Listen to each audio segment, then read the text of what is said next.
Bueno, buenas tardes a todos.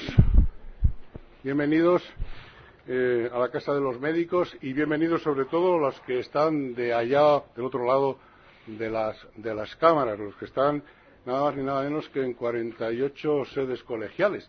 La verdad es que la experiencia a mí me tiene entusiasmado, ¿no? Es la primera vez, es un hecho histórico el que los médicos nos reunamos en torno a una mesa y nos estén viendo y estemos intercambiando, pues nada menos que con 48 sedes colegiales que han tenido a bien conectarse con nosotros.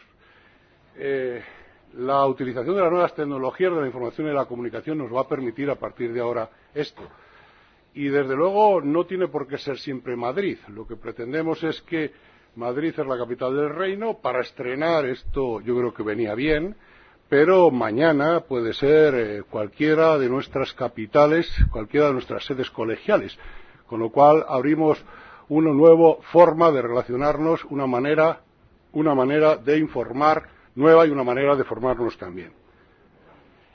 Pero además no solamente es esto, tenemos que celebrar el hecho de que podamos además introducir entre nuestros debates algo que en este momento es muy importante, es un gran problema de salud pública como es la diabetes.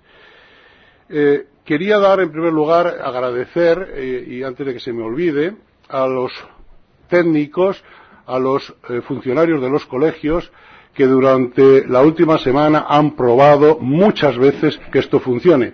Al presidente de la Organización Médica Colegial, en este caso que soy yo, realmente me tiene preocupado que esto no falle por algún lado. Yo estoy absolutamente convencido de que va a salir bien, pero desde luego espero llegar al final y que todo haya salido bien en todas las sedes. Quiero agradeceros a los que habéis venido, a los que estáis aquí, y agradecer también, como he dicho, a los que están del lado de allá de las cámaras.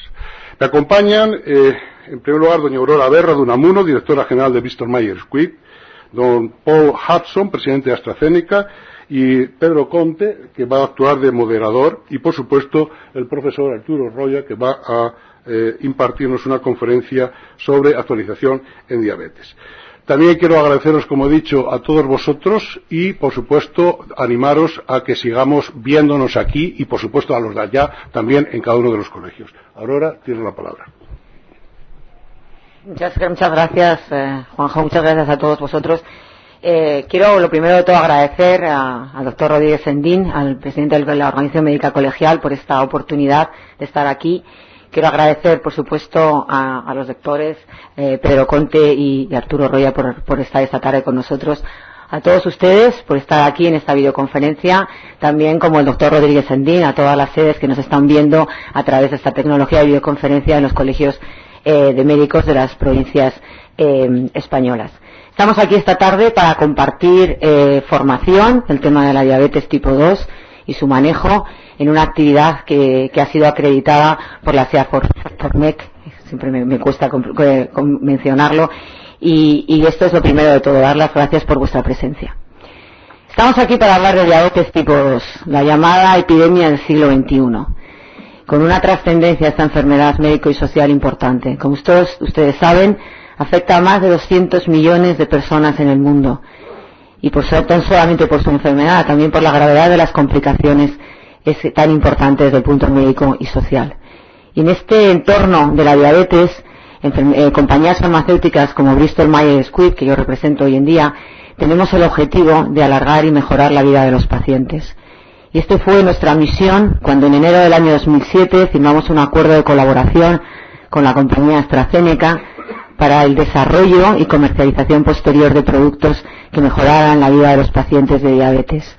Y hoy estamos aquí para compartir con ustedes el primer éxito de esta alianza, la presentación de los datos clínicos del producto Onglyza para el tratamiento de la diabetes tipo 2. Quizá algunos de ustedes se pregunten por qué dos compañías farmacéuticas establecen una alianza para trabajar en un área. Pues establecemos una alianza a compañías porque tenemos un objetivo común, mejorar la salud de los pacientes en esta enfermedad, diabetes tipo 2, y porque cuando dos compañías y todo su departamento se ponen a trabajar en conjunto para encontrar dianas terapéuticas, sin ninguna duda el esfuerzo de dos compañías es mucho más que 1 más 1. Y así hemos demostrado que hemos sido capaces de desarrollar y de comercializar antes de lo previsto este producto que hoy vamos a comentar de los ensayos clínicos. Como he dicho, en esta presentación no ha sido un esfuerzo de una sola compañía. Me acompaña mi amigo Pedro Hudson, el presidente de AstraZeneca España, que le cedo la palabra. Muchas gracias. Doctor Rodríguez Sendín y Aurora, por vuestra presentación. Buenas tardes a todos. Soy Paul Hudson, presidente de AstraZeneca España. En primer lugar, quisiera agradeceros a todos vuestra asistencia a este acto y recalcar el orgullo supone para mí poder presentaros esta conferencia sobre actualización en diabetes.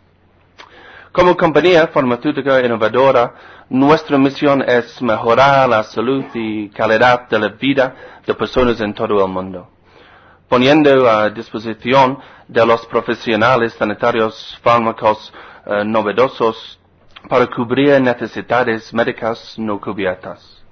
Por ello, en AstraZeneca hemos mantenido el compromiso de marcar una diferencia significativa en la salud de los pacientes gracias a medicamentos eficaces y seguros. Ahora nos embarcamos junto a BMS en un nuevo reto, la diabetes. Del mismo modo, desde nuestros inicios hemos asumido el reto de estar cerca de vosotros, los profesionales sanitarios, para ayudaros en vuestra formación médica y en vuestro desarrollo profesional. Compartimos estas dos prioridades con BMS, con la unión de la experiencia y conocimiento de ambas compañías, y con vuestra ayuda creemos que podremos ayudar a muchos pacientes a controlar su diabetes. Me gustaría agradecer también a la Organización Médica Colegial el esfuerzo que ha hecho para hacer llegar esta conferencia, a través de los colegios de médicos, a un gran número de profesionales que están conectados online en toda España. Muchas gracias a todos. Ahora, Dr. Rodríguez Sendín, otra vez. Gracias, Paul. Yo quiero recalcar también y dar las gracias tanto a AstraZeneca como a Bristol Myers Squibb, porque esto también es un modelo de relación que hay que reforzar. La industria farmacéutica constituye un pilar básico en nuestro sistema nacional de salud y un pilar básico en lo que es la formación y la actualización continuada de los médicos. Pero los modelos de relación también tienen importancia y este que establecemos hoy yo creo que es muy importante considerarlo. Siempre estarán nuestras puertas abiertas y desde luego esta organización reforzará vínculos como este que hemos establecido con el único fin de trasladar lo mejor de la innovación a nuestros compañeros. A continuación va a tomar la palabra Pedro Conte Gutiérrez, que además de compañero y amigo es licenciado doctor en Medicina por la Universidad Autónoma de Madrid, jefe de sección de Medicina Interna del Hospital General Universitario de Gregorio Marañón, profesor asociado de la Universidad Complutense de Madrid, presidente de la Sociedad Española de Medicina Interna y miembro de la Sociedad Española de Diabetes. Con que, Pedro, tienes la palabra. Muchas gracias, profesor Rodríguez Sendín. Bueno, voy a ser breve. Creo que es un honor para mí participar en esta mesa, una satisfacción participar en este acto que supone una triple D.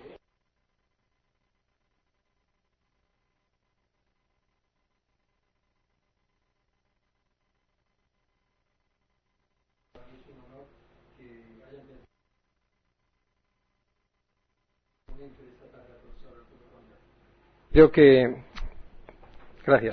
Creo que la actualización que nos va a hacer en diabetes es además sumamente oportuna, estando próximos al Día Mundial de la Diabetes, que si mal no recuerdo es el 14 de noviembre.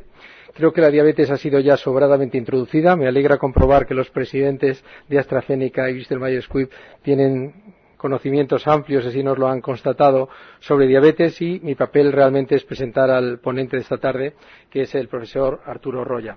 Él es un verdadero experto en este campo. Él ha venido ayer mismo de Harvard, donde es profesor de la Universidad de Harvard y también de Tufts.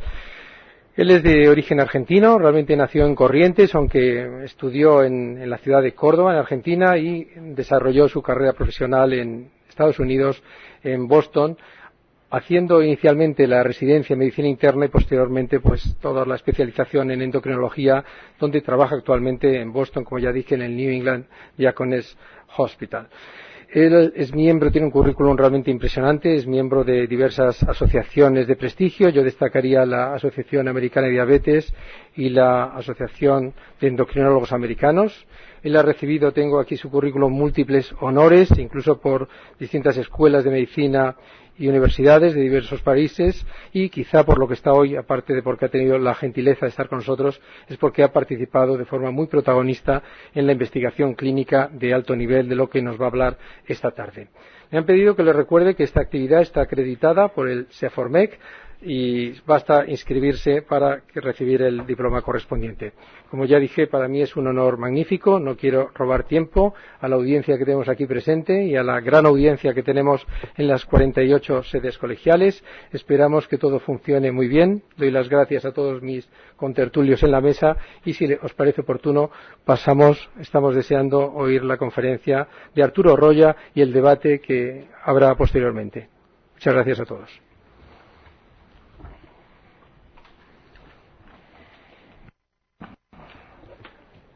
Por tanto, la palabra es del profesor Arturo Roya. Muchas gracias nuevamente por estar con nosotros. Gracias, Pedro. Mi madre no lo hubiese hecho mejor. Por favor, las diapositivas.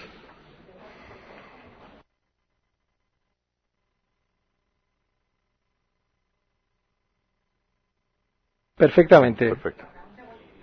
Nos señala cuándo vamos a empezar y aprovechamos el momento para saludar, que quizá por la premura del tiempo no lo he hecho, a todas las sedes. Desde luego no voy a nominar a todas las sedes colegiales.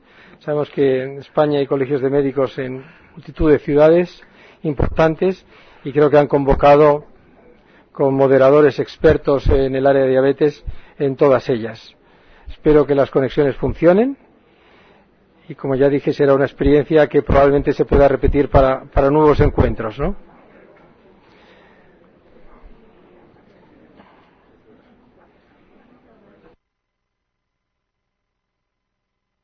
Siempre es bueno que haya que ampliar el aforo, indica el éxito de la convocatoria y hay que felicitar, por tanto, a todos aquellos que han participado en la convocatoria. Mientras pone esto, quiero decir que me van a enviar, espero que de forma escrita, todas las preguntas o las principales preguntas que hayan en todas las sedes. Intentaré citar la procedencia y agregarlas en los temas que espero que puedan ser diversos sobre la actualización en diversas estrategias terapéuticas en la diabetes.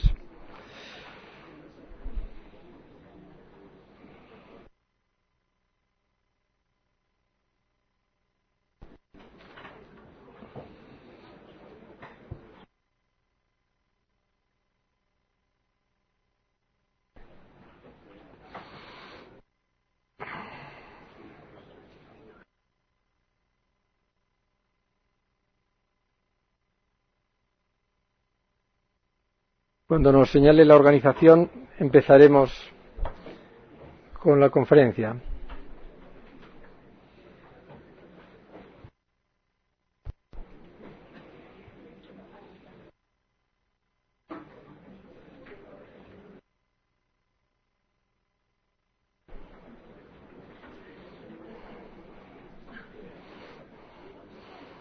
Profesor Arturo Roya, el poder de convocatoria de su nombre es importante y ha desbordado las previsiones de capacidad de esta sala.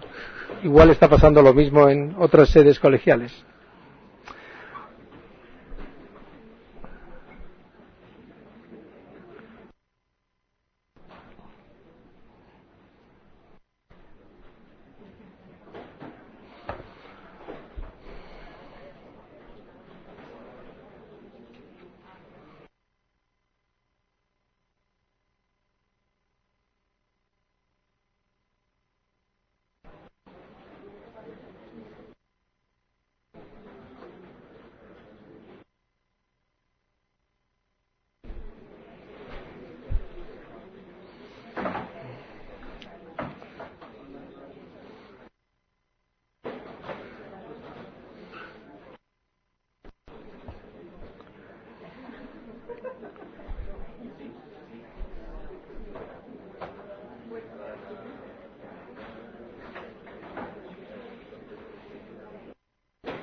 ¿Podemos empezar?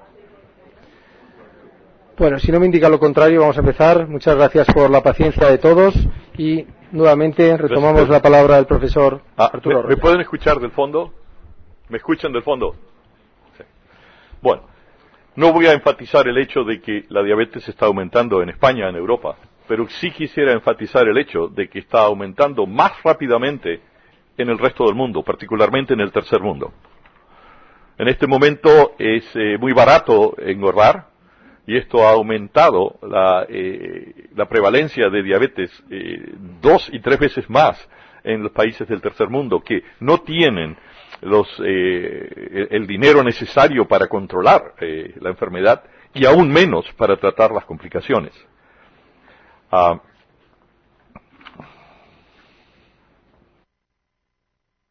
Encima de esto, el control de la diabetes es costoso. No solamente los medicamentos, las dietas, las internaciones, a esto hay que sumar el costo de las complicaciones, que lleva a un costo que está aumentando cada vez más en todo el mundo. El control que tenemos en este momento, a pesar de tener tantos medicamentos, tantos diferentes tipos de insulina, no es adecuado. En parte porque no hemos alcanzado a educar a la población como deberíamos, y en parte porque nuestros esfuerzos no están logrando lo que deberíamos encontrar. En la mayoría de los países, el control de menos del 7% se alcanza entre un 40, un 50, un 60%. Y esto es sin contar de que hay muchas personas con diabetes que no lo saben, que no lo conocen y están caminando por nuestras calles con glucemias de 200 y 300 miligramos por decilitro. El porcentaje de pacientes que alcanza un control glucémico en monoterapia es variable. 61% es un término promedio y como vamos a ver tenemos que aumentar, tenemos todas las armas para aumentar. ¿Cuál es el beneficio del control glucémico? El beneficio más importante es en la reducción de las complicaciones microvasculares, que es retinopatía, nefropatía y neuropatía. ¿Por qué? Porque para que se dé la retinopatía, la nefropatía y la neuropatía diabética es sine qua non que haya hiperglucemia.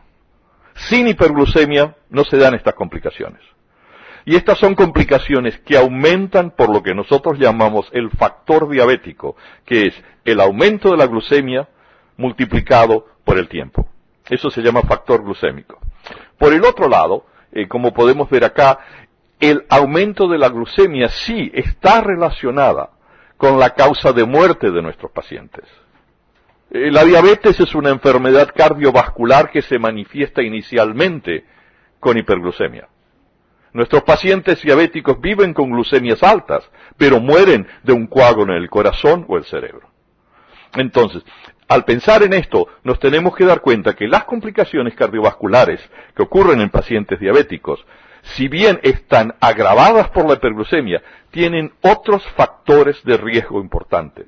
Es más, no se precisa ser diabético para tener un infarto o una ACV, pero la presencia de hiperglucemia atrae y potencia a estos factores de riesgo y los hace mucho más severos. Entonces, el control glucémico nos va a dar muchísimo mayor beneficio en la disminución de las complicaciones microvasculares. En la disminución de las complicaciones macrovasculares, infartos, amputaciones, accidentes cerebrovasculares, el efecto no es tan importante, pero nos esfuerza como médicos generales, como médicos internistas, a controlar también los otros factores de riesgo. La diabetes es mala porque es diabetes, pero es mucho peor por las malas compañías que atrae y potencia, que son los otros factores de riesgo, la obesidad, el sedentarismo, la hipertensión, la dislipidemia.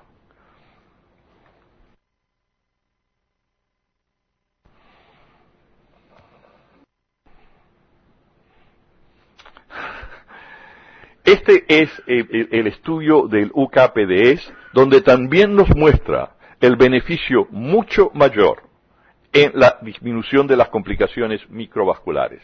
Lo mismo lo ha mostrado el DSST en pacientes con diabetes de tipo 1, donde uno alcanza a ver disminuciones de 30-40% en la aparición y en la progresión de estas complicaciones. Es más, hay un efecto delegado donde control de hoy disminuye las complicaciones que pueden aparecer más tarde.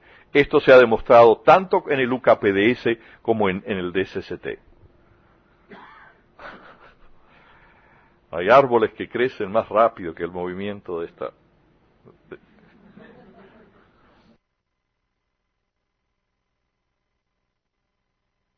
El tratamiento clásico de la diabetes es importante, todos lo conocemos, pero lo tenemos que cambiar. En este momento esperamos que aparezca un problema para tratarlo. No tratamos de anticiparlo. Tenemos que tratar de cambiar el paradigma de tratamiento en diabetes, hacer un diagnóstico más precoz y un tratamiento mucho antes y mucho más efectivo.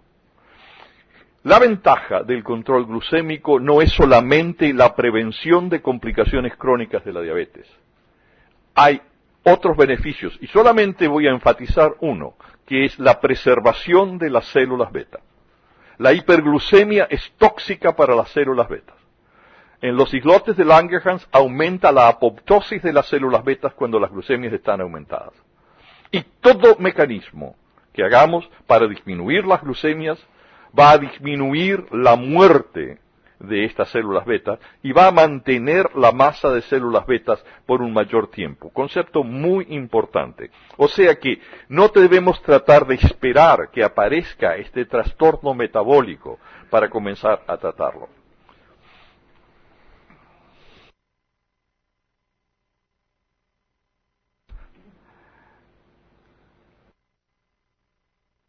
El algoritmo, o hay muchos algoritmos que ustedes pueden ver, el de la ADA y de la Asociación Europea, el IDF tiene otros, etcétera, pero en general, todos comenzamos con dieta y ejercicio. Los años me han vuelto muy cínico con respecto a la dieta y el ejercicio, y desgraciadamente, la naturaleza humana previene la prevención. Antes, nuestros enemigos eran gérmenes, bacterias, parásitos, leones, rinocerontes. Ahora el enemigo está dentro de nosotros y es la naturaleza humana. Y la naturaleza humana, para bien y para mal, nos lleva a comer demasiado y descansar demasiado. La combinación de esto nos lleva a la obesidad y muchos de nosotros somos un ejemplo de lo que pasa. Entonces, la dieta y ejercicio sí son importantes para la prevención. Son importantes durante todo el tratamiento, pero las dietas, como las religiones, son todas muy buenas, pero no las seguimos. Entonces, tenemos que darnos cuenta de esto y decidir que tenemos que comenzar a tratar de alguna manera. Sí, confiemos en la dieta de ejercicio, la usamos durante todo el tratamiento, pero necesitamos al mismo tiempo dar otro tipo de tratamiento. El primer tratamiento sin duda es la metformina. Les recuerdo que hasta el día de hoy no sabemos exactamente cómo es efectiva la metformina. Me permito recordarles de que tardó como 20 años en poder entrar al mercado de Estados Unidos, pero se ha convertido no solamente en el medicamento número 1 en todo el mundo para tratar diabetes de tipo 2, sino también la gran compañera. Metformina se puede combinar con cualquier medicamento para diabetes que ustedes quieran, incluyendo la insulina. Así es que el primer paso, sin duda, es la metformina. Y ahí viene el problema. ¿Qué hacemos después que la metformina deje de controlar? Y en este momento, gracias a Dios, tenemos muchas alternativas. Y debemos tratar, en primer lugar, de ver cuáles son las más efectivas, cuáles son las que tienen menos complicaciones y sobre todo tratar de hacerlo de acuerdo al paciente que tenemos frente a nosotros. Desgraciadamente no tenemos en este momento, año 2010, una manera clínica simple de medir la resistencia insulínica de nuestros pacientes, esperemos que algún día lo tengamos, y segundo, no tenemos manera de medir exactamente la masa de células beta. Esto nos ayudaría muchísimo para clasificar mejor a nuestros pacientes. Yo estoy convencido que los pacientes de diabetes de tipo 2 tienen una proporción variable de resistencia insulínica y de insulinopenia. Si nosotros pudiésemos entender esto mejor y clasificarlos, podríamos tratarlo con fármacos que vayan más directamente a su problema. Entonces, en pacientes que no respondan a la metformina, podemos utilizar sulfonilureas, podemos utilizar tiazolidindionas, podemos utilizar incretínicos, etc. Y ahí está la decisión que deben tomar ustedes como médicos. Tienen que tener en cuenta que el control glucémico debe ser no solamente de las glucemias de ayunas. Muy frecuentemente yo veo pacientes que me traen glucemias de ayunas hechas solamente en la mañana, con hemoglobinas glicosiladas de 8.5, de 7.9. La respuesta es muy simple: la hiperglucemia postprandial. Yo siempre digo que diabetes de tipo 2 se llama de tipo 2 porque los pacientes precisan medirse las glucemias 2 veces al día, en ayuno y 2 horas después de la comida principal del día, que creo que en España es el almuerzo, ¿no es cierto?, la comida del mediodía. Para nosotros en Estados Unidos es la cena, ¿no es cierto? Es muy importante que trate de controlar los dos tipos, la glucemia de ayuno y la glucemia postprandial. Yo estoy por tirar este ordenador. Entonces, esto también es para mostrar la influencia. Los estudios que hizo el doctor Monnier en Francia, por ejemplo, nos muestran muy claramente que inicialmente, si la diabetes está muy descontrolada, con hemoglobinas glicosiladas de más de 9%, el control de la glucemia de ayuno es muy importante. Pero una vez que nos estamos acercando a la meta del 7%, el control de las glucemias postprandiales se hace mucho más importante. Y esto se consigue solamente con medicamentos que estén directamente para la hiperglucemia postprandial. La triada de la glucosa entonces consiste en lo siguiente. Primero, tenemos que tratar de controlar las glucemias de ayuno. Inmediatamente, después de 3 meses, tenemos que tratar de que las hemoglobinas glicosiladas estén menos del 7%. Si no conseguimos esto, inmediatamente deben pensar en las glucemias postprandiales. La medición de la glucemia postprandial, 2 horas después de la principal comida del día, enseña y asusta. Enseña al paciente porque le muestra cuál es la respuesta a la ingestión de un cierto tipo de glúcidos en una cierta cantidad.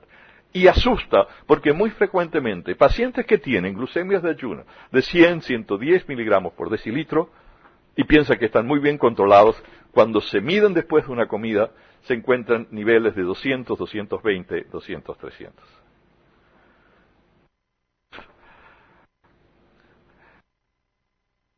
Las complicaciones del control glucémico en general son de 2 tipos. La hipoglucemia, que es una complicación muy seria para nuestros pacientes, y el aumento de peso.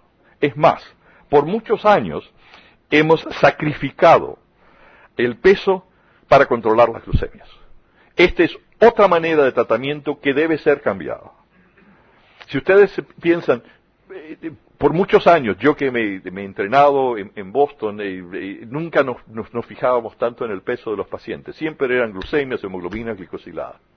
Pero ¿qué pasa? Con muchos de los tratamientos que hacemos, nuestros pacientes aumentan de peso 5, 8, 10 kilos. Y no es bien recibido, aumenta la psicopatología de la misma obesidad y es al mismo tiempo un problema porque va aumentando la resistencia insulínica.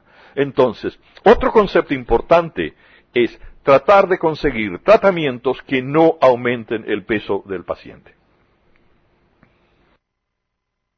Las hipoglicemias tienen un impacto muy grande en los pacientes. Por ejemplo, cuando iniciamos insulinización en nuestros pacientes, comenzamos con dosis muy bajas y las vamos aumentando, más que nada para evitar una hipoglucemia al principio del tratamiento. Imagínense lo que es para una persona con diabetes salir a trabajar, salir afuera todos los días, con el gran miedo de la hipoglucemia. Y es algo que debemos evitar.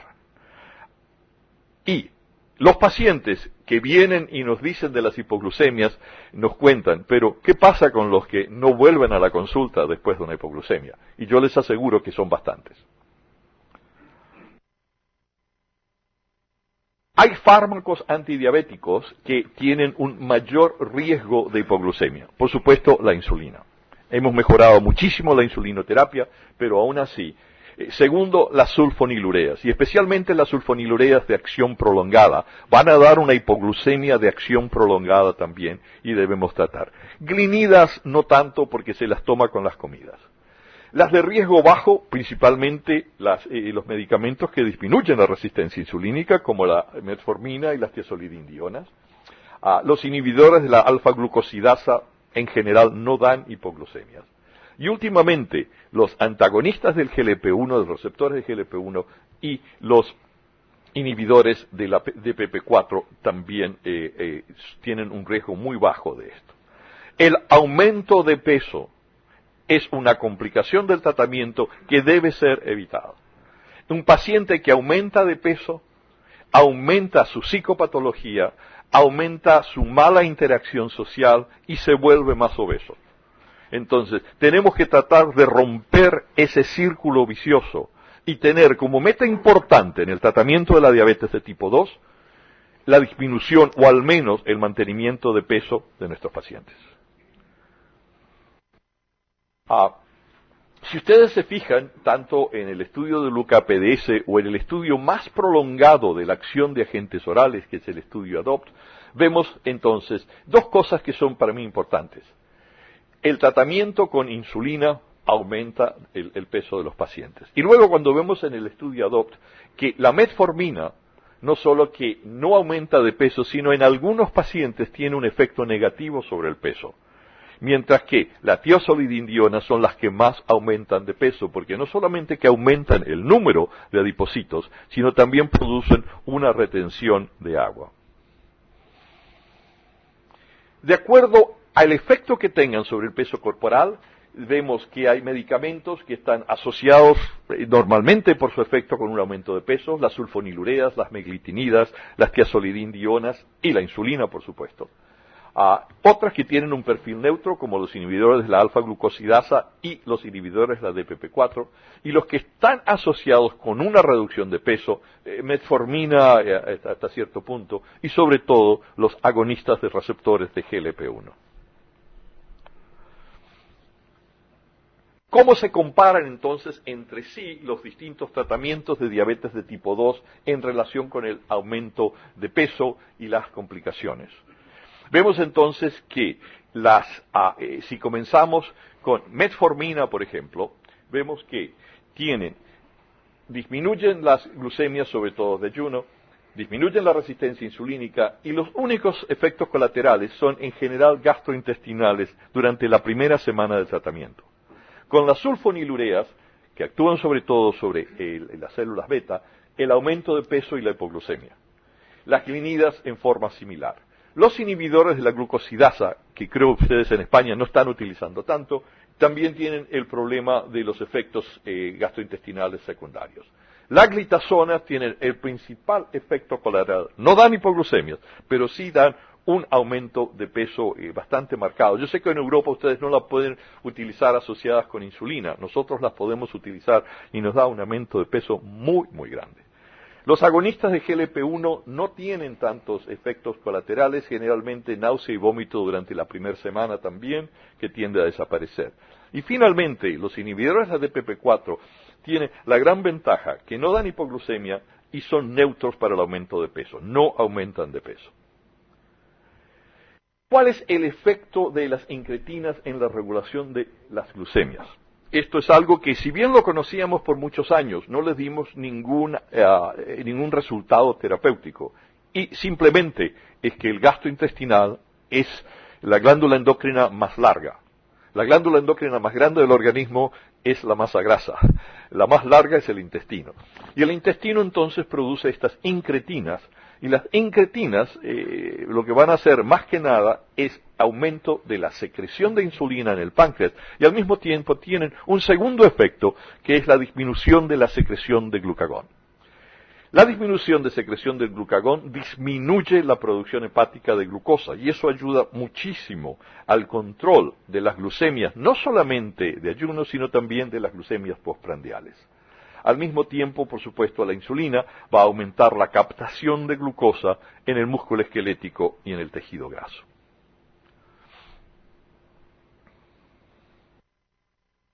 El sábado, cuando continúe con la siguiente diapositiva, les sigo hablando.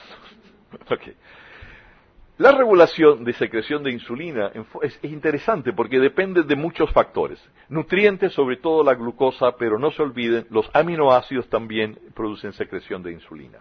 Medicamentos, las sulfonilureas, las meglitinidas, neurotransmisores, especialmente la acetilcolina. Las terminaciones vagales en los islotes de Langerhans tienen mucho que ver con, sobre todo, la secreción insulínica prandial. Y finalmente, hormonas. Y dentro de las hormonas, el GLP-1 es uno de los más importantes. Y no solamente que lo hace, sino que lo hace a través, entonces, de receptores diferentes. GLP-1 está segregado por células intestinales que están en la pared del intestino y se estimulan con la absorción de nutrientes. Tienen receptores, particularmente en las células beta, en las células alfa. Desgraciadamente, son rápidamente destruidas por esta enzima que está presente en todas partes, que es el DPP4. Y sabemos que tienen una secreción disminuida, no solamente en pacientes con diabetes de tipo 2 establecida, sino también en pacientes que tienen un impaired glucose tolerance.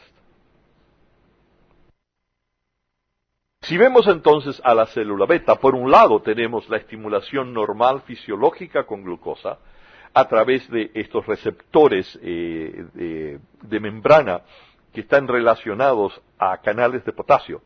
Pero al mismo tiempo, la célula beta tienen receptores de GLP-1 que se van a estimular por un sistema totalmente diferente. Es un sistema de adenilciclasa que aumenta el AMP cíclico y va a actuar sobre la secreción de insulínica por un mecanismo totalmente diferente. Y esto es importante porque estos receptores de GLP-1 también se los puede utilizar para encontrar insulinomas. Si se marca un agonista de receptor de GLP-1, en este caso Exendin, con Indio 111, ¿no es cierto? Uno puede encontrar insulinomas como hicieron en este caso nuestros colegas de Suiza, y ven ustedes cómo esto es nada más que para marcar los receptores de GLP-1 y poder encontrar. La otra cosa interesante, también en un paciente que le hicieron un injerto, un hombre que le tuvieron que hacer una pancreatectomía, le sacaron los islotes y se los inyectaron en el músculo y querían saber exactamente si estaban funcionando. También le hicieron un scanning con marcadores de receptor de GLP-1 y vemos que se los puede encontrar. O sea que las células beta tienen muchos receptores de GLP-1 en funcionamiento.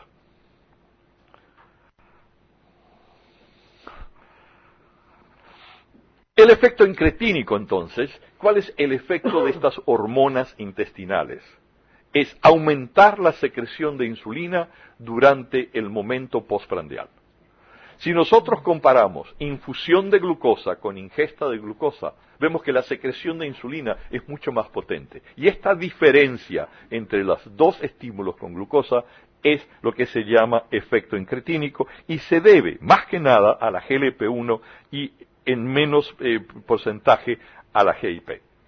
Al mismo tiempo, el GLP-1 disminuye la motilidad postprandial, disminuye la ingesta, y esto es lo que hace que disminuyan de peso, aumenta todos los pasos de síntesis de la insulina, potencia la secreción de insulina producida por glucosa, y tiene la ventaja que si las glucemias están disminuyendo, la respuesta a la GLP-1 disminuye. También, como ya les dije antes, disminuye la secreción de glucagón en las células alfa, lo que disminuye la producción hepática de glucosa. ¿Qué pasa con las incretinas en la diabetes de tipo 2? El efecto incretínico está muy disminuido. Sobre todo en las primeras fases de la hiperglucemia postprandial hay una muy mala respuesta a la insulina. En parte a que hay una disminución del estímulo normal y fisiológico de las incretinas. y digamos que en general el efecto incretínico está disminuido en un 50%. También se encontró que dosis suprafisiológicas, inicialmente se inyectaba GLP-1 en forma endovenosa continua, aumentaba la secreción de insulina, y esto es lo que ha llevado a todos los tratamientos incretínicos que tenemos en este lugar. Ahora me permito presentarles al monstruo de Gila, que también nos va a mostrar la ironía de las incretinas. Estos productos incretínicos se los encontró en la saliva del monstruo de Gila, por una casualidad que si alguno quiere, después del tercer vino se las cuento. Este monstruo de Gila vive solamente en una parte del mundo, que es en el desierto, en el estado de Arizona, cerca de la ciudad de Phoenix. Es el único lugar del mundo donde viven. Y da la casualidad de que viven en el condado de Gila, de ahí les viene el nombre. Y este es el río Gila, probablemente en el único momento que tenía agua, porque toda esta es una zona muy, muy desértica. Pero luce bastante bien ahí. ¿Y qué pasa con el condado de Gila? El condado de Gila es justamente el lugar del mundo donde tienen la prevalencia más alta de diabetes. ¿Qué les parece la ironía? En un lagarto del lugar donde tienen más diabéticos se encontró este remedio. Los indios Pima nos están dando un ejemplo muy claro de la patogenia de diabetes de tipo 2. Cuando ellos eran nómades y vivían en el desierto cazando venados, no tenían diabetes. Es más, el doctor Elliot Joslin los visitó en 1911 y él a todo el mundo le medía una glucemia y encontró que no había diabetes entre ellos. En este momento tienen un 60% de prevalencia de diabetes y un 80-90% de obesidad. Ya no son nómades, el gobierno los mantiene y tienen toda la comida chatarra que puedan conseguir. Y justamente de ese condado salieron las incretinas. Existe un Dios, ¿no es así? Es más, este es el monumento de Iwo Jima en Washington. El tercero es Ira Hayes, que era un indio Pima. Y si ustedes han visto la película, él es, en la película lo llaman el Chief Falling Cloud, y él era un indio Pima. Entonces, estos inhibidores de la DPP4 van a aumentar el efecto de la GLP-1. Normalmente la GLP-1 es destruida, no solamente en sangre, sino en los tejidos. Muy rápidamente, dura solamente minutos. Si uno la inhibe, no solamente que permanecen más en sangre, pero tienen un efecto mucho más prolongado en los receptores de GLP-1, en las células beta. Y ahí viene Onglyza. Es saxagliptina en 5 miligramos, es muy potente, es selectivo de los GLP-1, no tiene actividad mayor en otras proteasas, se absorbe rápidamente por vía oral y uno lo puede tomar después de las comidas, la puede tomar a la mañana, la puede tomar a la noche sin mayores diferencias. No tiene variaciones en relación a la edad o al sexo, se metaboliza en el hígado, pero se excreta en los riñones. La farmacocinesia es proporcional a la dosis, pero en general con 5 miligramos se consigue el efecto máximo. No tiene unión a las proteínas y no altera a enzimas hepáticas. O sea, esto lo hace muy transparente y le da un perfil de efectos secundarios extremadamente bajo. El efecto se mantiene por 24 horas, o sea que es una pastilla por día solamente en cualquier momento del día, sin mayores efectos secundarios. La eficacia es muy buena, en general se la usa combinada a metformina. Debo decir que yo me he enterado ahora que la Unión Europea todavía no ha aceptado el Onglyza en monoterapia o en tratamientos muy iniciales. Nosotros en Estados Unidos ya tenemos esa indicación.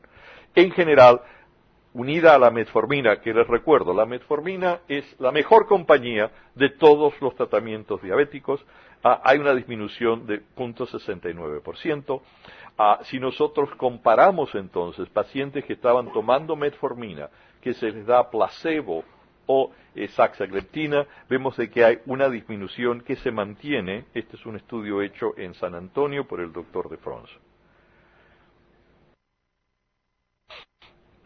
El porcentaje de pacientes que alcanzó un control del 7% fue 43%, mientras que el grupo placebo mantuvo nada más que un 16%. La glucemia en ayunos disminuye, pero disminuye aún más la glucemia postprandial.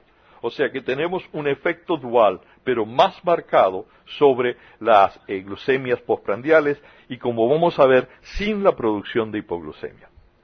También se la puede utilizar combinada con sulfonilurea, como vemos ahora. Hay una disminución muy similar, en este caso, cuando se la combinó con glibenclamida. En adición con glibenclamida, vemos también que el efecto continúa siendo aún mejor para las glucemias postprandiales.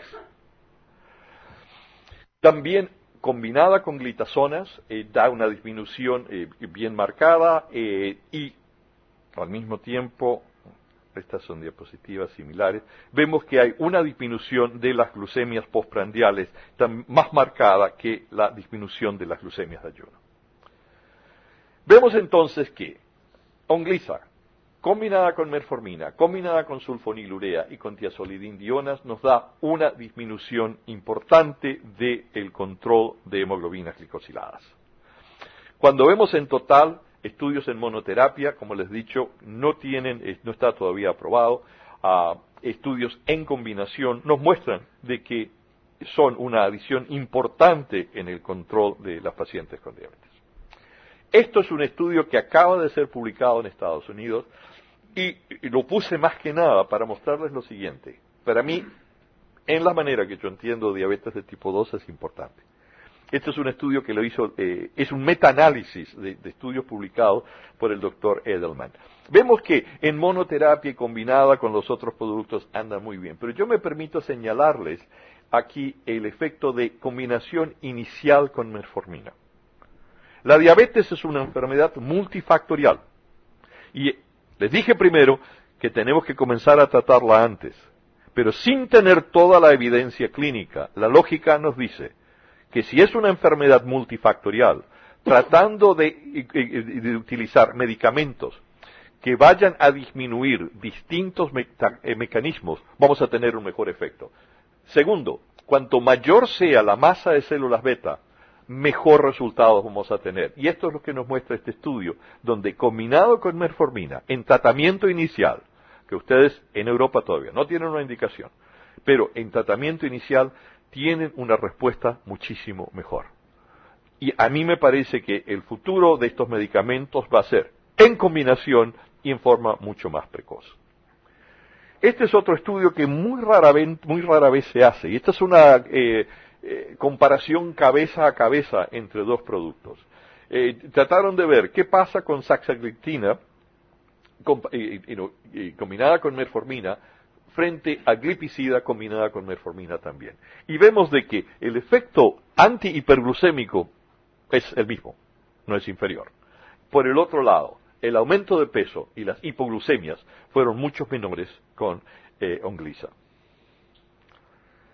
En resumen entonces, para hacer la eficacia, Onglyza en combinación con metformina o después de un tratamiento con metformina da muy buenos resultados, tan buenos como añadir una sulfonilurea o glitazonas. Proporciona un control glucémico integral, esta es la triada de glucosa, donde no solamente que va a controlar las glucemias de ayuno, sino también las glucemias postprandiales.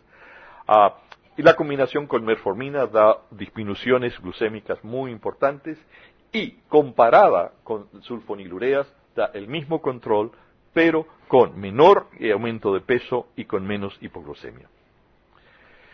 La tolerabilidad es muy buena. Inicialmente se tenían algunas preguntas sobre qué pasa si uno inhibe la DPP4 por tiempos muy largos. Gracias a Dios no han habido ningún problema en este sentido. La incidencia de hipoglucemia, como ya les dije, es muy baja porque el efecto de los receptores de GLP-1 disminuye a medida que bajen las glucemias. O sea que todos los incretínicos van a aumentar la secreción de insulina siempre y cuando la glucosa esté aumentada. A medida que la glucosa comience a bajar a niveles de 110, 120, 100, el efecto desaparece y eso hace que tengan mucho menos hipoglucemias.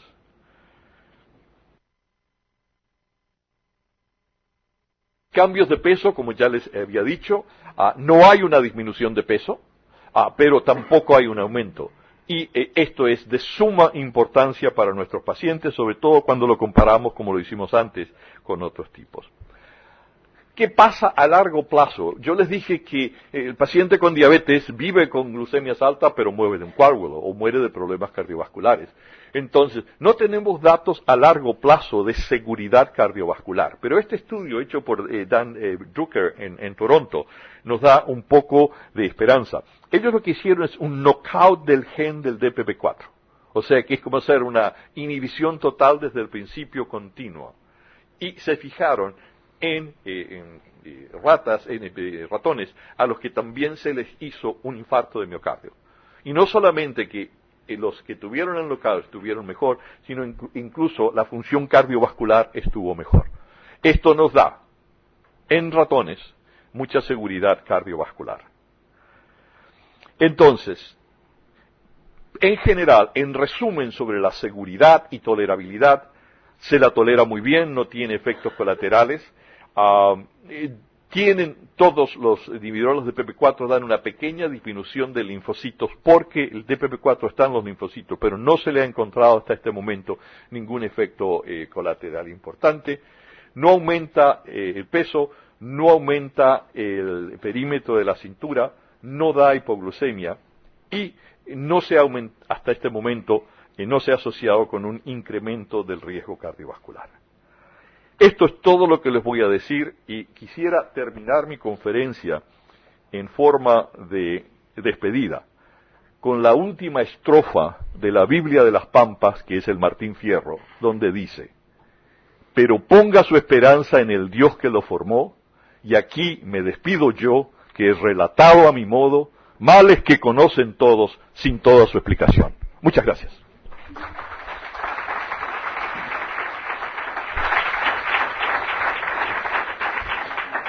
Muchas gracias, profesor Roya. Nos ha demostrado no solo que ha hecho una charla interesantísima de diabetes, sino que es un gran comunicador. La verdad es que está un poquito crispado por el retraso de las diapositivas, pero hay que entender que son 48 sedes y había un segundo por cada sede de calaje. Bueno, el caso es que el profesor también ha acuñado términos, aquí me traen las preguntas. Yo he resaltado algunos, como que es barato engordar, comida chatarra, y no los hemos oído nunca. Nos ha gustado también que la naturaleza humana previene la prevención. Y bueno, son conceptos que son interesantes y que se agradecen. Bueno, aquí tendría algunas preguntas ya que vienen de algunas sedes. Y ya quiero decir, algunos son comentarios, algunos oyentes discrepan del escepticismo que ha expresado el profesor con lo de dieta y ejercicio. Y algunos parece que dicen que el médico debe orientar al paciente, pero debemos estar en una cultura de derechos del paciente. No solo eso, sino también de deberes, y que a veces el paciente tiene que poner todo de su parte, no solo lo fácil. Quizá deberíamos trabajar más a fondo en la dieta y ejercicio, digamos, profesionalmente o más intensivamente. ¿Es totalmente escéptico el profesor Roya con esto? Uno de los pecados que tenemos los médicos es echarle la culpa a los pacientes cuando las cosas no andan bien. En este caso sí, pero tenemos que aceptar que es la naturaleza humana. A toda parte donde voy siempre salen nutricionistas y gente que está muy interesada en dieta y ejercicio y me dicen de que yo estoy equivocado. Bueno, deben ser jóvenes e inexpertos. Cuando sean viejos cínicos como yo, van a verlo de manera diferente. Bueno, aquí muy interesante, aunque admitiría controversia. Bien, aquí una pregunta muy específica, probablemente venga de un investigador básico que es del Colegio de Médicos de Cádiz. Habla de la pancreatogénesis y apunta, aparte de los mecanismos comentados, si puede haber vías de estimulación de células madres pancreáticas que puedan ser eficaces como una nueva vía de tratamiento. Y quizá amplía diciendo qué otras nuevas vías de tratamiento aparecerán próximamente. Bueno, eso precisa un libro para contestar, pero digamos la parte de neogénesis en los islotes. El doctor Butler, que es Peter Butler, es un hombre que en este momento en morfología de islotes debe ser, si no lo mejor del mundo, uno de los mejores del mundo. Él lo que ha encontrado en algunos de estos pacientes, pacientes, en animales que están usando incretínicos, que hay un aumento en el número de células, ¿no es cierto?, dentro del páncreas. Y hasta este momento no sabemos. Él ha presentado, ¿qué pasa a largo plazo? ¿Va a aumentar esto la posibilidad de cáncer de páncreas? Hasta este momento en animales no se ha dado, y esperemos que no. Esa es probablemente la pregunta. ¿Cuál otros tratamientos hay? Bueno, hay muchísimas líneas de tratamiento en este momento, algunas todavía medio secretas, pero no creo que en el futuro, digamos en los próximos 2 o 3 años, tengamos tratamientos totalmente nuevos o nuevos tipos de medicamentos. Muy bien, creo que ha sido una síntesis válida. Bueno, aquí pregunta algo que creo que está contestado. ¿Cuál es la combinación más efectiva? Y alude a que en Estados Unidos, al parecer, la combinación sasagliptina-metformina ha sido admitida. De hecho, avanza un nombre, Combogliza, pero sí. En Europa no está disponible y no hay noticias sobre ello, ¿no? Nosotros, en Estados Unidos se acaba de aceptar la combinación, ya está en el mercado y probablemente la utilicemos mucho porque sale más barato para los pacientes. Bueno, otra pregunta que también viene El sistema que tenemos en Estados Unidos, los pacientes tienen que pagar algo que se llama copayment. Sí, aquí se habla de ello. También. Pero cuando todavía comenzaron con esto y la combinación de pastillas, dije, bueno, esto no debe ser tan importante. Yo les aseguro que para pacientes jubilados tiene muchísima importancia.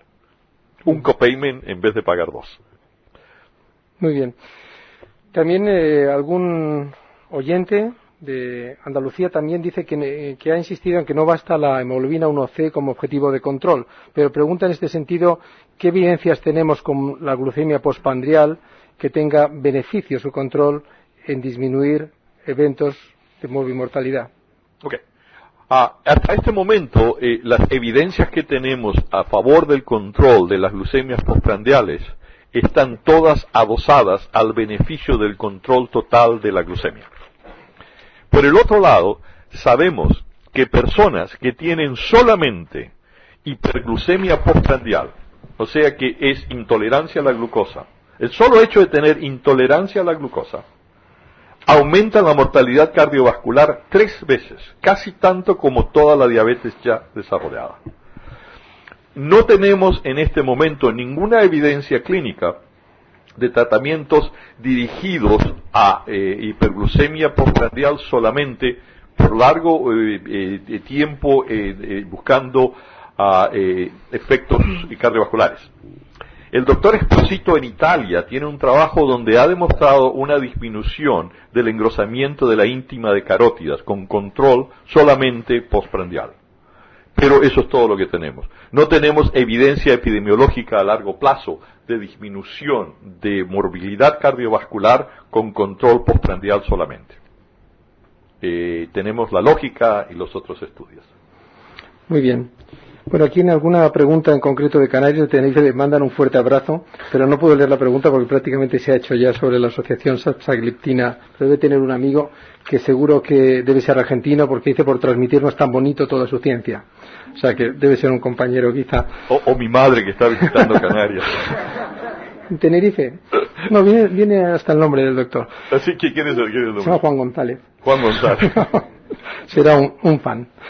Bien, hay muchas preguntas y creo que todas son interesantes, algunas un poco rebuscadas. Vamos a ver, esta, que no sé si está bien expresada, pero viene a decir que si ante un paciente diabético, quizá quiero pensar precoz, si es de bajo riesgo pone un factor o ninguno de riesgo asociado, o si tiene alto riesgo, 3 factores de riesgo o enfermedad asociada, si diferencia criterios de control, si se plantea objetivos glucémicos diferentes.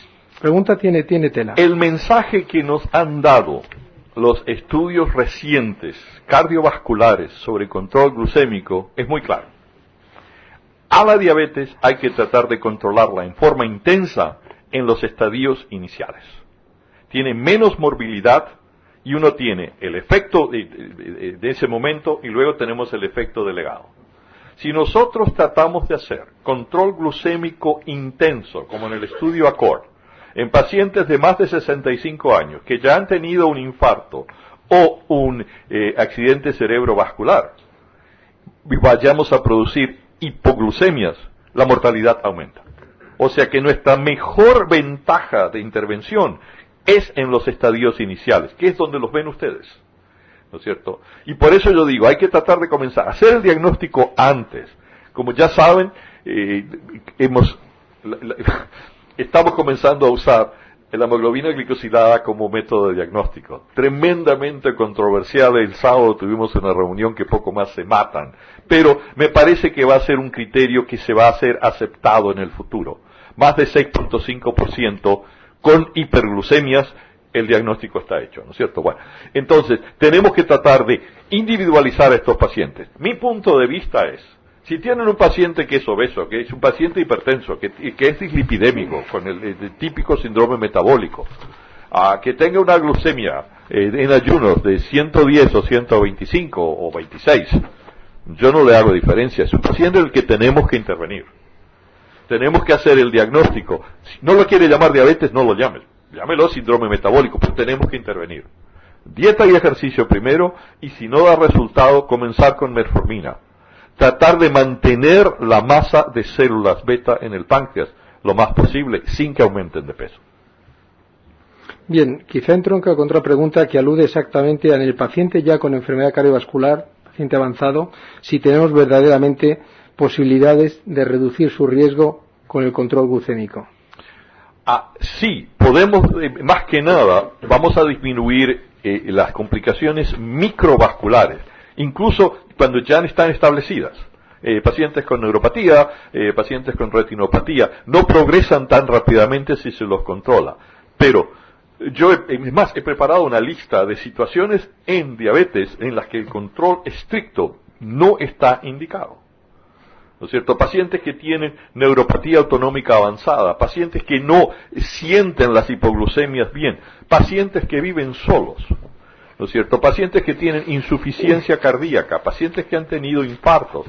Hay toda una serie de situaciones en las que no recomendamos el control estricto y debemos estar perfectamente contentos con una hemoglobina glicosilada de 7.5 o hasta 8%. Si no, los podemos matar. Muy bien. ¿Tienes tiempo hasta el sábado? Porque te he oído de ello muchas preguntas, no será por falta de preguntas. Bueno, voy a hacer una difícil, textualmente, de Castellón. Soy médico de atención primaria. En el mercado hay actualmente 3 inhibidores de la DPP4. ¿Cuál sería la razón que me daría usted para utilizar saxagliptina en vez de sitagliptina o vildagliptina?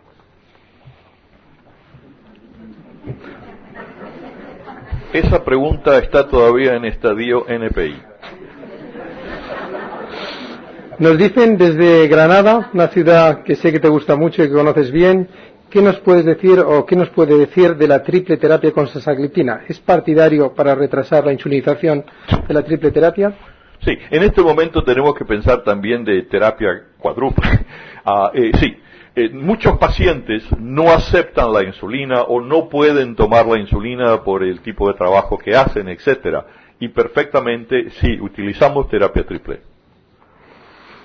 Aquí habla sobre la metformina, si tiene sentido. Yo creo que esto se sale de nuestro scope, que diríamos en el tratamiento coadyuvante del cáncer de mama. Bueno, no tratamiento ayudante del cáncer de mama, pero está aumentando muchísimo la literatura indicando que el tratamiento crónico con metformina disminuye la incidencia de cánceres en general. Sí. Y esa es una de las razones por las cuales, incluso después de poner pacientes en insulina, les continuamos dando metformina por este beneficio. O sea que hay muchísimos artículos, sobre todo ahora que ha comenzado un poco de miedo con el uso de ciertos tipos de insulina con cáncer, etcétera. Cuando se analizó estudios retrospectivos con metformina, hay una disminución de la prevalencia de los mayores tipos de cáncer. Bueno, hay muchas preguntas. La verdad es que te agradezco la agilidad que estás teniendo para dar cabida al máximo posible. Desde Cáceres se interesan sobre si la dosis de 5 miligramos, en todo caso, siempre es la máxima, o hay pacientes por obesidad, por lo que fuera, que se puede subir la dosis. No, 5 miligramos. Dosis máxima.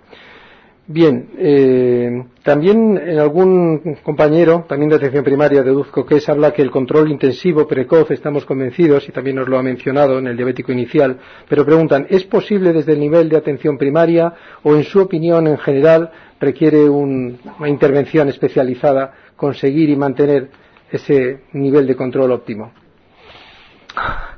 Esa es una pregunta un tanto difícil, sobre todo porque... No, todas son difíciles, ¿eh? Sobre todo, yo trabajo en un centro donde tenemos educadoras, dietistas, etcétera. Trabajamos en un equipo muy grande. Y yo siempre tengo una gran simpatía del médico que está en su consultorio solo y que tiene que hacer todas las cosas por su cuenta, ¿no es cierto? Idealmente se debería trabajar en equipo. No es siempre posible. Sobre todo que la diabetes es una enfermedad muy especial, que requiere una gran educación al paciente. El doctor Joslin lo dijo hace más de un siglo, bueno, hace un siglo, dijo que el arma más potente contra la diabetes es la educación. Y la educación del paciente es muy importante. Y la mayoría de nosotros, y sobre todo con el tipo de prácticas médicas que tenemos y todas las presiones que estamos teniendo cada vez más, tenemos poco tiempo para hacerlo. Entonces, yo personalmente pienso que instituciones como el gobierno, los ministerios, los hospitales, tenemos que comenzar a tener más y más clases de educación para pacientes, donde un médico que esté trabajando en un pueblo o en las afueras pueda mandar a sus pacientes a que sean educados ahí. Eso sería un arma muy importante en el futuro. Bien, hay varias preguntas que aluden a las posibles contraindicaciones en circunstancias de comorbilidad, pero veo que hay varias reiteradas sobre insuficiencia renal de Plasencia y Barcelona se interesan, y en concreto una explícitamente pregunta ¿qué aclaramiento filtrado glomerular es seguro, qué límite es seguro con saxagliptina? No sé, tal vez alguien en la audiencia me lo pueda decir, bueno, pero no sé, creo que... 50 es lo que viene en la ficha técnica, pero estamos entre 30 y 60, quizás sean dudas, pero en su experiencia se puede utilizar con cierta seguridad, al menos en la insuficiencia grado 4, por debajo de 60.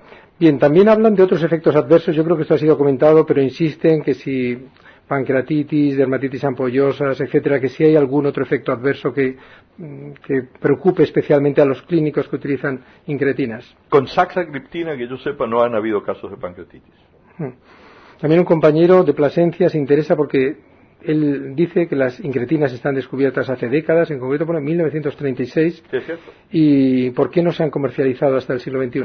Es más, hubo un investigador español que fueron los primeros que trabajó en incretina, era gallego, no me acuerdo exactamente su nombre, pero ya hace mucho tiempo que se lo conoce, pero se los ha dejado de lado porque no se ha encontrado una aplicación hasta ahora.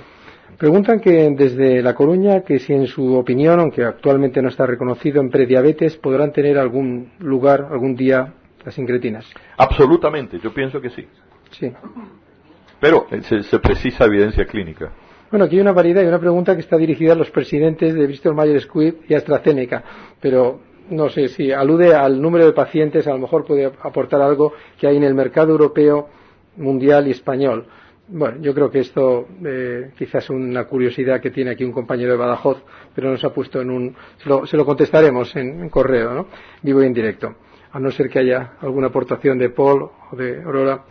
Bien, bueno, esto alude nuevamente, es que hay varias sobre el tema del sistema inmune. Dice si algún perfil de pacientes por infecciones de repetición, etcétera, urinarias, respiratorias, pone, desaconsejaría el uso de PP4 o de saxagliptina. Hasta este momento no. Bien. Sobre la asociación a insulina creo que también hemos hablado, no está en ficha técnica. ¿Hay alguna experiencia inicial? No. Hay menos 2 preguntas de Málaga, de Sevilla, en Andalucía parece que les interesa esta asociación. También hay varias que se interesan sobre un tema que, bueno, es cardinal en el manejo diabético, las hipoglucemias, ya citado, y preguntan si hay evidencias para culpabilizar a la hipoglucemia en posible aumento de morbimortalidad en diabéticos. El tema del estudio ACOR, etcétera, si hay que prestar aún mayor atención a las hipoglucemias leves y graves. Le están preguntando a la persona equivocada. Hasta este momento, en todos los análisis que han hecho en el estudio ACOR, en el estudio de veteranos y en todos estos, ellos no encontraron una relación entre hipoglucemia y muerte súbita. En mi experiencia personal, yo he tenido muchos casos de lo que nosotros llamamos death in bed, pacientes míos que yo sabía que tenían hipoglucemias, que no sentían a las hipoglucemias bien, que tenían neuropatía autonómica. Lo que pasa es que en una autopsia uno no le puede hacer una tinción a la hipoglucemia. Es muy difícil, imposible diagnosticar hipoglucemia. Yo estoy convencido que la hipoglucemia, por una reacción, en la neuropatía diabética, el corazón queda denervado. Todo órgano denervado, por la ley de Cannon, se hace más sensible a los neurotransmisores. En una hipoglucemia, la médula suprarrenal da una descarga de adrenalina a un corazón denervado, que es más sensible, yo pienso que los mata. Entonces, sin tener la evidencia clínica de los números de la epidemiología, yo personalmente, como clínico, estoy convencido que la hipoglucemia puede matar a pacientes con diabetes que tengan enfermedad cardiovascular y neuropatía autonómica. Bien, hay varias preguntas, varios compañeros que se interesan por las guías europeas, americanas, también quizá locales, y viene a decir que todavía se sigue recomendando la asociación sulfanilurea-metformina, por la experiencia, etcétera. Dice que esto, en su opinión, si cree que va a cambiar o que si el motivo de estar relegadas es puramente por cuestión de precio o cuestión de no tener suficiente experiencia, de rodaje en el uso de PP4 inhibidores. Bueno, no, al contrario, y las combinaciones de sulfonilureas con metformina en muchos países son genéricas y son muy baratas. O sea que, segundo, las venimos utilizando por muchos años, todos las conocemos muy bien y tenemos nuestras favoritas, etcétera. Y muchas veces es difícil para nosotros como médicos tratantes cambiar de tratamientos, ¿no es cierto? Pero tenemos que ver los beneficios que son la disminución del aumento de peso y no tener hipoglucemia. Bien, una compañera de Segovia dice que cuánto tiempo tiene que esperar en la práctica clínica para ver los resultados hipoglucemiantes de Ongliza. Sí. En general, en 1 o 2 semanas se ven los resultados. Continúan aumentando con el tiempo, pero en 1 o 2 semanas se ve. Y eso es importante porque, por ejemplo, con las tiazolidindionas el efecto máximo se ve solamente a los 3 meses. ¿No es cierto? Con las sulfonilureas es mucho más rápido, la metformina es intermedia.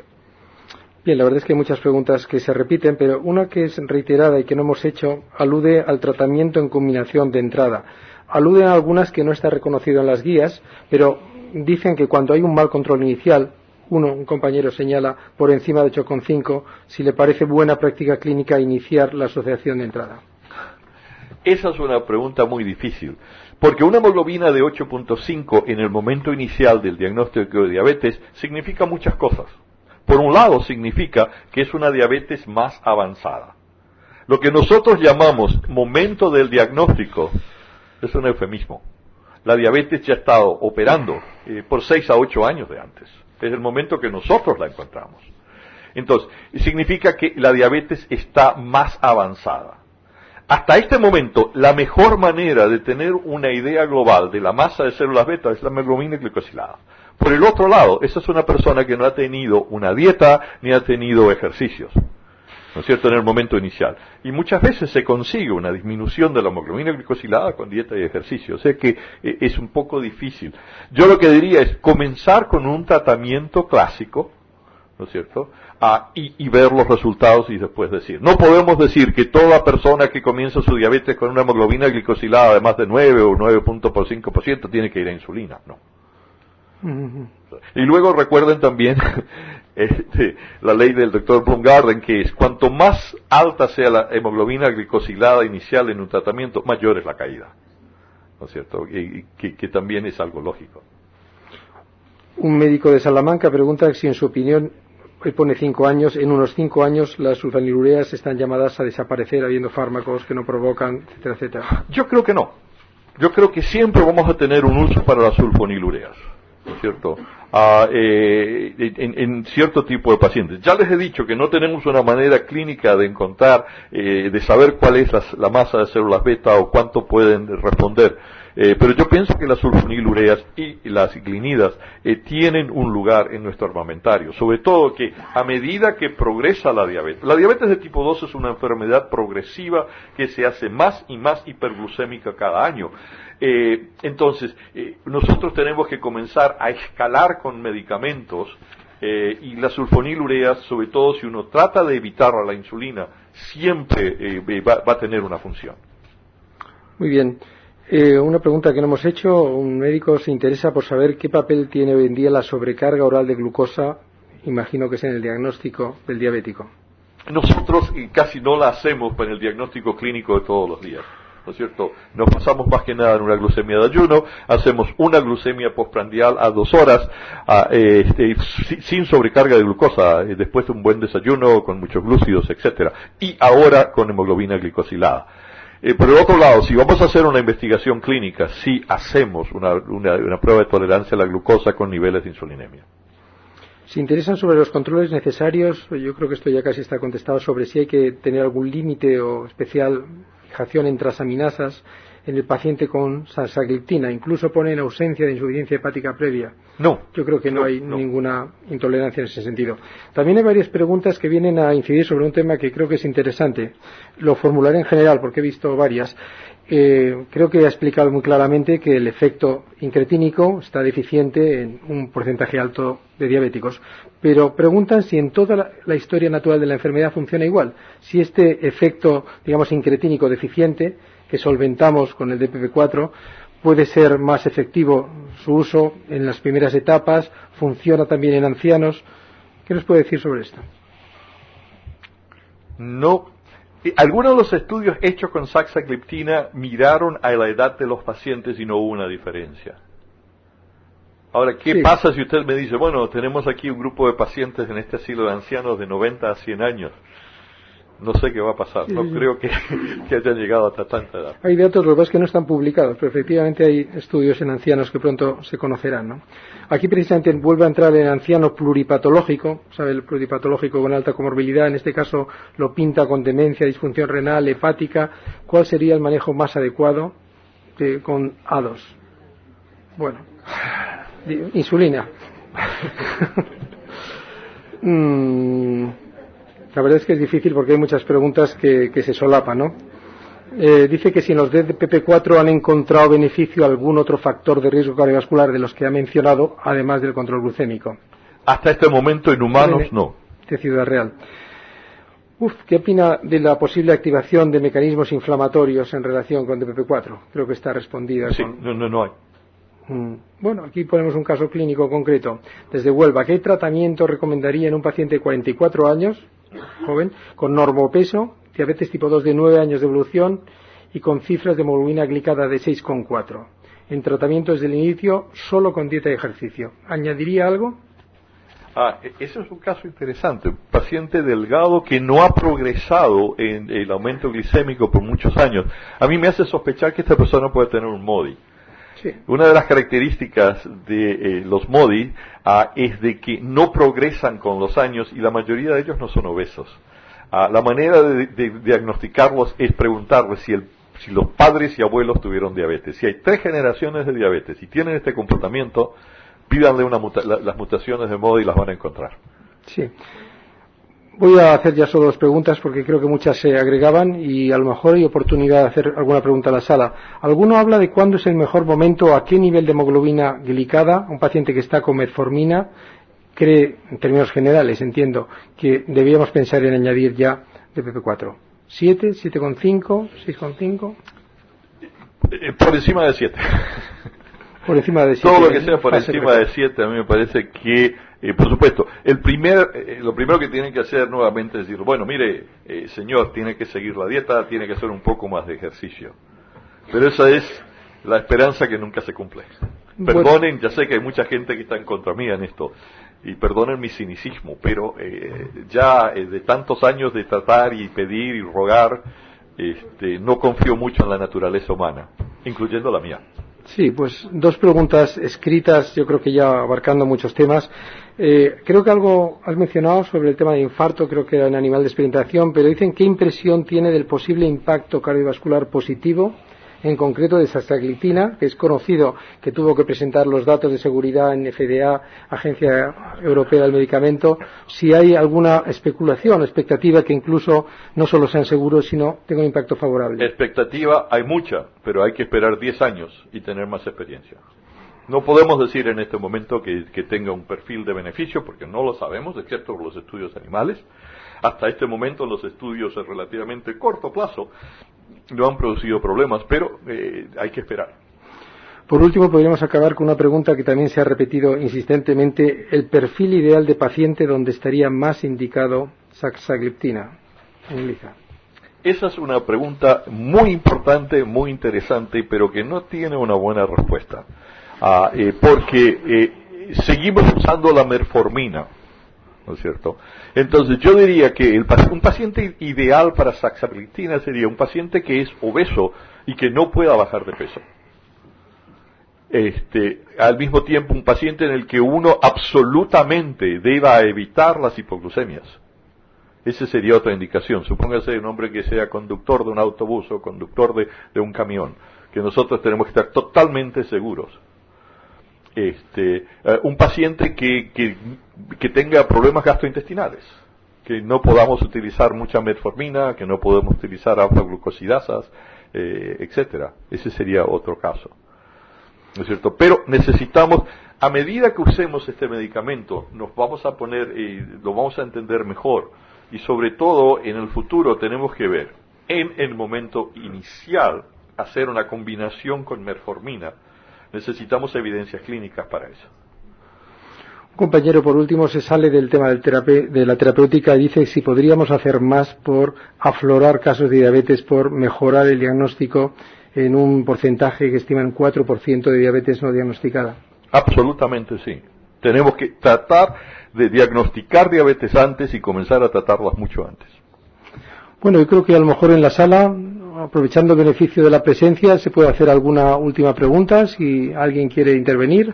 Habla alto y si no lo diré aquí para los que están lejos. En primer lugar, felicitarle porque la conferencia ha sido magistral.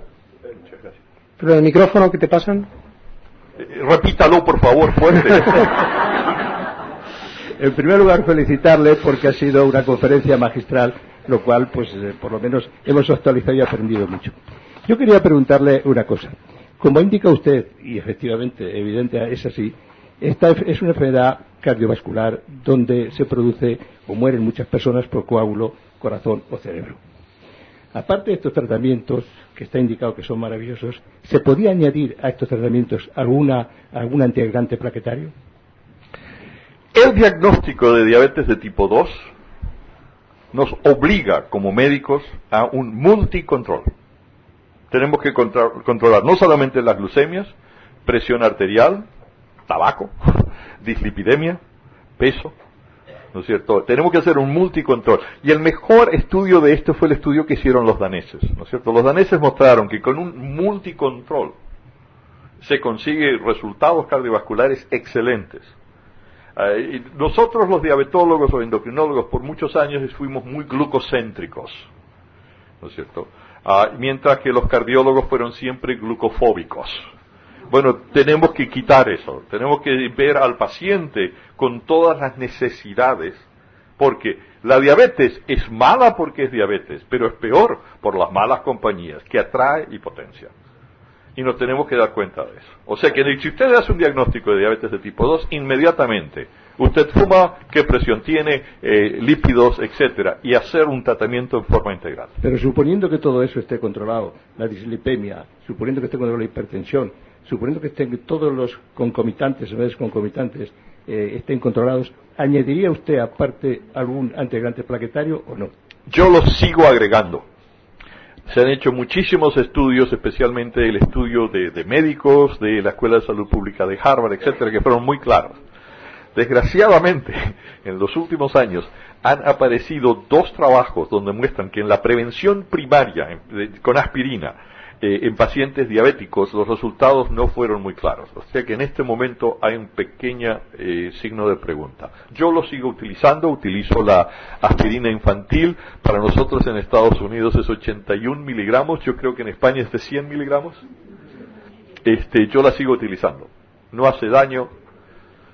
Muchas gracias. Bueno, otra controversia pendiente. Una última pregunta, y si es muy breve, por favor, que vamos a acabar en tiempo. Allí hay un brazo alzado y acabaríamos con esa pregunta. Un momentito. Sí, ¿se oye? Sí, adelante. Sí, bueno, yo simplemente también le felicito por su exposición, y me ha parecido que ahora, al hablar del tema de la curva de glucemia, de la sobrecarga oral de glucosa, me ha parecido que decía que también habría que pedir la insulina, los niveles de insulina. Yo últimamente he visto una paciente que me traía efectivamente niveles de insulina, la curva, digamos, o sea, tenía una glucemia basal algo elevada, se le hizo la curva que era normal y la insulina a las 2 horas era un poquito elevada y le proponían un tratamiento ya con metformina. Quería preguntarle cuál sería su opinión sobre esto. No, yo dije, si estamos haciendo un estudio de investigación clínica, entonces hacemos una prueba de tolerancia y siempre pedimos insulina. Pero eso es nada más que para un estudio de investigación. En un paciente solo en su consulta, los niveles insulinémicos así aislados no son tan útiles. Número uno, porque creo que hay 21 métodos de medir insulina y todos le dan resultados diferentes. Segundo, usted no sabe si ese paciente con un nivel de insulina un poco alto está en la parte ascendente o descendente de la curva insulinémica en estos casos. Tercero, no todo paciente con una resistencia insulínica e hiperinsulinemia va a ser diabetes. ¿No es cierto? Para tener diabetes de tipo 2 se llama de tipo 2 porque precisa de 2 lesiones metabólicas: resistencia insulínica y falla de las células betas. Hay individuos obesos, insulinoresistentes, con niveles insulinémicos altísimos, que mueren totalmente euglucémicos porque las células betas continúan hipersegregando y sin problemas.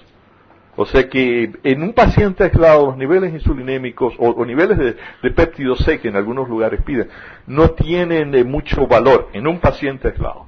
Pero cuando usted toma 200 o 300 pacientes en un estudio de investigación, ahí sí tiene sus beneficios. Muchas gracias. La verdad es que vamos a clausurar aquí. Déjenme que cerremos esta conferencia, que ha sido verdaderamente magistral y además amena. Aparte de la ponencia, nos ha respondido a múltiples preguntas. Creo que todas ellas han sido interesantes y, por supuesto, le vamos a desear al profesor Arturo Roya que tenga una estancia lo más feliz posible en nuestro país.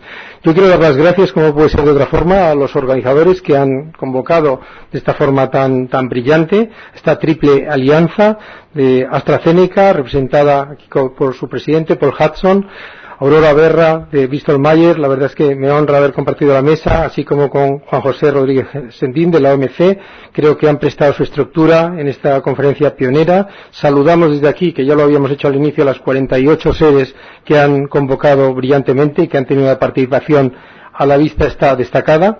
Creo que estamos en tiempo de alianzas y permítanme, como médico clínico humilde, que me congratule de haber tenido el honor de participar en esta alianza tan significativa que ha tenido lugar esta tarde. Gracias a todos por su presencia.